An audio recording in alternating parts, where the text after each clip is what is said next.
അങ്ങോട്ട് അയക്കില്ലായിരുന്നു. ടീച്ചർമാരാണെന്ന് പറഞ്ഞ് അണിഞ്ഞൊരുങ്ങി നടന്നാ പോരാ. ഒരു മിനിറ്റ്.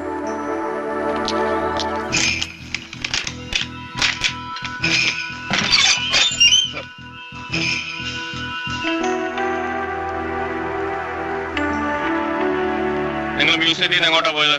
എങ്ങും പോയില്ല. പിന്നെ ഇതിനകത്ത് എങ്ങനെ കയറിയത് നിങ്ങള്? ചോദിച്ചു കേട്ടില്ലേ?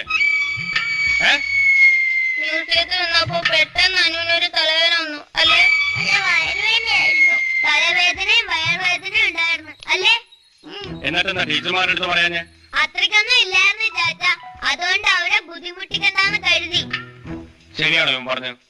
ശരിയാണോന്ന്? ശരിയാ ചാച്ച, സത്യമായിട്ടും ചെറിയ തലവേദന ഉണ്ടായിരുന്നു. അപ്പൊ ഞങ്ങൾ വിചാരിച്ചു അനുവിനെ വീട്ടിൽ കൊണ്ടുപോയി കിടത്തിയിട്ട് ചാച്ചൻ പറഞ്ഞ പോലെ ഇരുന്ന്